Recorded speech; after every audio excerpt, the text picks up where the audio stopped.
Toute l'actualité en temps réel sur Sénégal Direct. Sénégalais yi li nga xam ne moom la ñu bëgg a andi en terme de riposte ban riposte la ñuy mën a indi fii ñun tey ci guerre bi nga xam ne ni moom la ñu engagé fii ci Sénégal par rapport ak Covid-19. santé mu ngi def ripostam yeneen sectoriel yi gouvernement bi ñu ngi def ripostam léegi bii sectoriel mooy sectoriel ministre du commerce. ban réponse le ministre du commerce mën a indi face à cette guerre contre le coronavirus. gannaaw bi ñu liggéeyee ci approvisionnement dëkk bi pour garantir sécurité alimentaire pour que pénurie bañ a am lii dafa bokk ci beneen pàcc boo xam ne ministère du commerce daf koy liggéey ànd ceeg sunu naatango yi boulanger yi parce que secteur bi ñu nekk dafa nekk un secteur à très haut risque c'est le secteur de la distribution alimentaire. mburu produit alimentaire la boo xam ne ni dafay jaar ci ay loxo ba àgg ci consommateur bi donc loolu dañ ko war a sécuriser ndaxte biir lu ci xefe ba dugg génne ko yombul donc li ciy dugg dafa war a nekk loo xam ne dañ ko sécuriser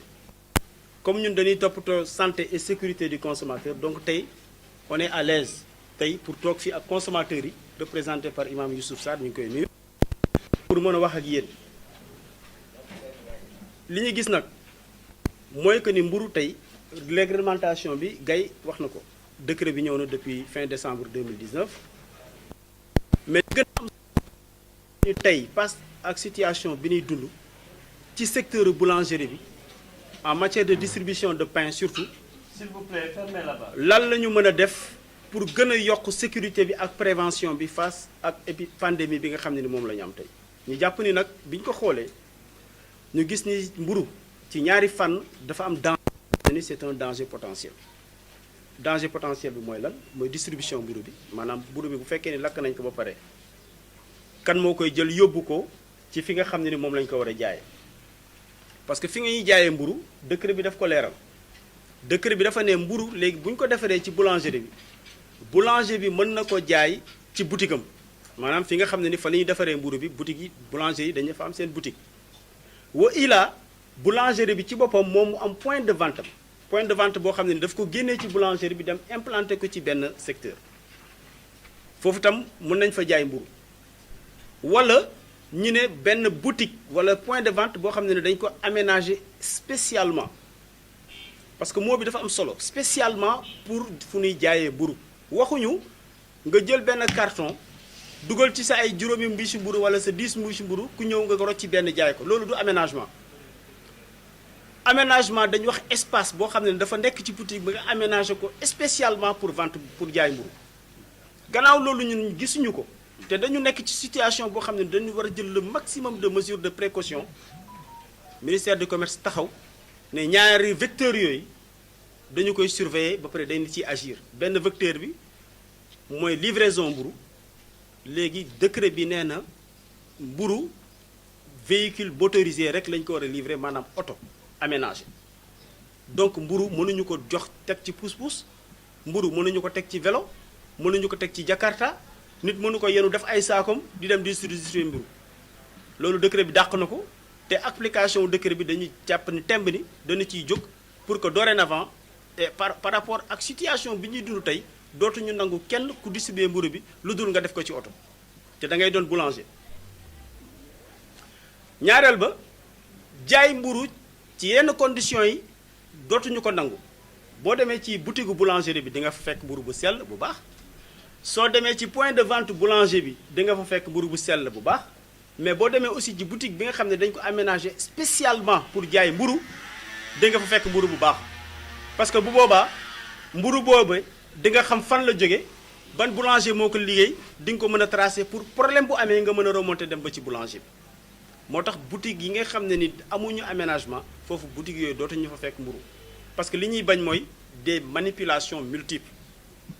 tey yaa ngi jaay eau de javel soo paree nga xëcc benn tiga dégee fële après nga jaggal waa ji mburu bëgg ci jaay ko fukki dërëm jaay ko gi loolu c'est des manipulations yoo xam ne c'est des manipulations dangereuses te loolu ñun ministère du commerce jóg nañ pour taxaw ci incha allahu rabbi bu ñu yàlla mayee gudd fan te ñu fekkee ko te tey en début de semaine dinañ commencer def opération yemuñu ci loolu nag secteur boulangerie bi dafa laaj aussi ñu innover am des meilleurs moyens de distribution de pain parce que ñu ngi jëm situation boo xam ne kenn maîtriser wu ëllëg mën nañu confiner ñun ñëpp te buñ ñu confiner aussi du tere dañu war a continuer di lekk di naan te mburu dafa bokk ci li nga xam ne ni moom moo yor sénégalais yi kër yi gannaaw ceeb bi nan lay famille yi di def nag pour jot ci mburu bi ministère du commerce ne dañuy def benn plateforme de distribution de pain plateforme mooy benn site boo xam ne ni di dugal seen numéro de téléphone seen adresse ak seen lépp ci biir site bi képp ku bëgg ñu livrer la mburu sa kër da ngay xool ci biir plateforme bi boulangerie bu jege sa kër nga woote ci numéro boobu commandé ñu livrer la ko plateforme boobu ñu ngi ciy liggéey incha allahu en début de semaine dinañ ko génnee te dinañ ko teg ci taal.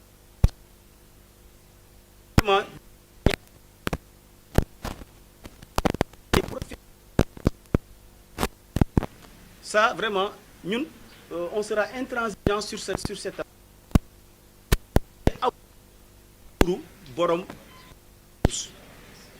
borom Jakarta borom vélo boulanger bu ko def freindre réglementation bi te réglementation bi mu def fi nekk pour régler loolu moo tax pousse-pousse aussi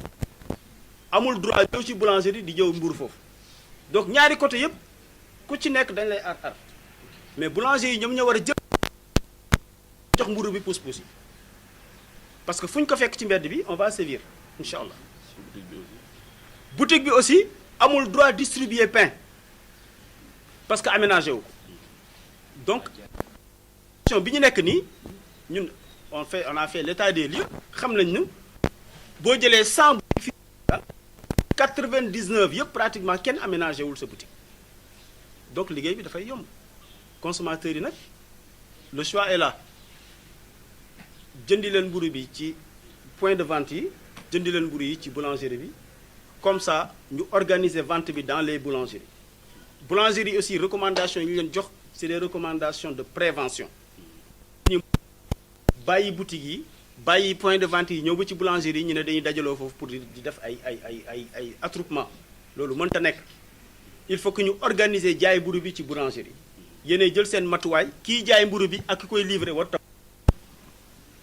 et ensuite sécuriser accès boulangerie bi nit ñi nañu def bu dee rang daf ko laaj ñu def rang am bàyyi distance bi bu dee dañu dugg ci boulangerie par 5 personnes ñu dugg ñu garder distance aussi et que kiy jaay mburu bi bu fekkee ni dafa am contact dafa war am contact ak xaalis bi kooku dafa war a sol gant ou bien mu yor gel hydroalcoolisé bi pour mën a raxas loxoom ci gàttal yooyu recommandation la am ñu mu leen di jox di rafetlu jotaay bi di ñaan yàlla nag yàlla na yàlla musal ci li nga xam ne ni moom moo fi teew c'est un combat engagement patriotique la laaj il faut que ñëpp jàpp ci ku ci nekk consigne yi ñu la jox ñu mën ko respecter pour une fois ñu am discipline boo xam ne ni ñun sénégalais ñun ñooy wane à la face du monde ñu wane ay exemple yoo xam ne ni lii daf ñuy permettre ñu génn ci parce que ku defee effort rek problème bi mën nañu ko régler incha allah am ngeen jërëjëf. En matière de sécurité sanitaire de garantie des sécurités sanitaires des consommateurs dans le secteur de la boulangerie précisément. Ce qui nous vaut aujourd'hui l'objet de notre présence ici à côté de nos partenaires boulangers. Nous engageons un combat et nous sommes dans un secteur où c'est un produit dont la manipulation est une manipulation à très haut risque. Notamment la détention, la distribution et la vente du pain. Le pain est un aliment extrêmement complexe. Et aujourd'hui, le transit entre la fabrication jusqu'à la consommation peut concerner plusieurs personnes. Or, dans ce cadre de figure, il s'agit de limiter au maximum la transition entre le moment où le pain sort de la boulangerie et se retrouve dans l'assiette du consommateur. Nous estimons, nous, ministère du Commerce, que cela ne peut se faire qu'à travers deux leviers. Un, le levier de la distribution et un, le levier de la vente. Qu'est-ce qui se passe dans la distribution? Il est constaté aujourd'hui que les dispositions du nouveau décret de 2077-2019 incluent que le pain ne doit être distribué qu'avec un véhicule motorisé. Or, ce qu'on constate aujourd'hui, c'est que les gens le font à travers des pousse-pousse, des vélos, des Jakarta, des motos, et même avec des sacs en bandoulière, ce qui est extrêmement compliqué si on veut gérer l'aspect hygiène et sécurité du consommateur. Et pour couper court à toute cette forme de non-réglementation, nous avons décidé de ne plus accepter et d'interdire la distribution du pain autrement que par un véhicule motorisé. La deuxième mesure, c'est qu'il est dit que dans le décret, que pour vendre du pain, il faut le faire en boutique ou dans ses points de vente. La boutique, c'est quoi? C'est le lieu professionnel du boulanger, là où il a ouvert sa boulangerie et qu'il a aménagé un espace pour vendre du pain. C'est une boutique. Le lieu de vente, c'est le prolongement de la boutique du boulanger. Il peut sortir de sa circonscription géographique pour aller ouvrir un autre point de vente dans lequel il livre les mêmes catégories de pain qu'il vend en boulangerie. Le troisième lieu de vente,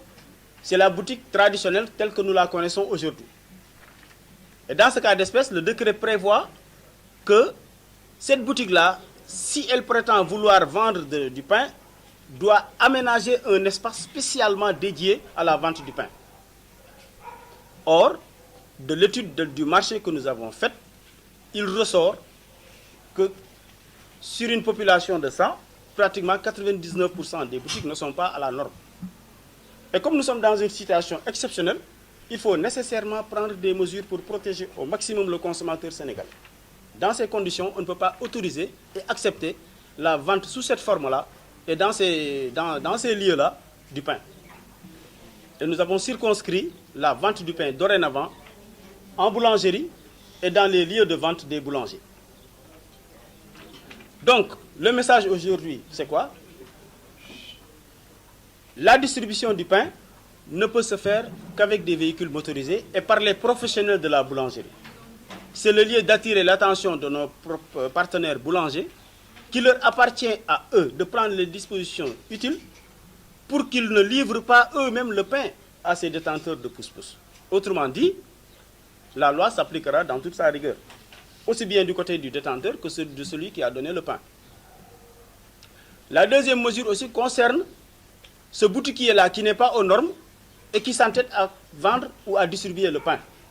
Là aussi, les dispositions du décret s'appliqueront à lui. Maintenant, l'appel que nous faisons aux consommateurs, c'est pendant que nous sommes dans une période de guerre,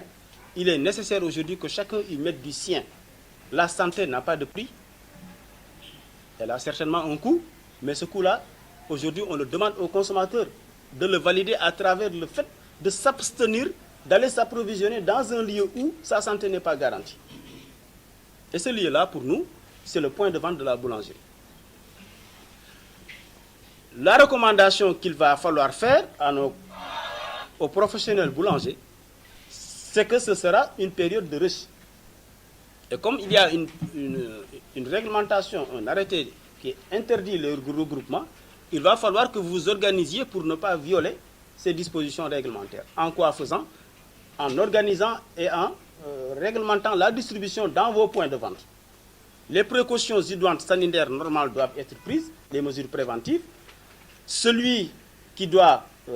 encaisser l'argent de la vente et celui qui doit livrer, ces deux personnes-là doivent se prémunir. Les gels hydroalcoolisés devront être de mise en termes d'utilisation et celui qui réceptionne même l'argent doit se protéger à travers un masque ou des gants. Ça, vraiment, nous n'aurons de cesse de rappeler ces mesures vraiment basiques en matière de prévention, aussi bien dans les boulangeries que dans les points de vente, que les gens se prémunissent. Voilà en quelques mots les recommandations que je voulais faire à l'attention de nos partenaires boulangers. Et vraiment, nous prions le bon Dieu pour qu'il nous préserve de cette malédiction et que le plus rapidement possible, les gens se remettent vraiment à leurs activités normales. Inch'Allah. Merci. Toute l'actualité en temps réel sur Sénégal Direct.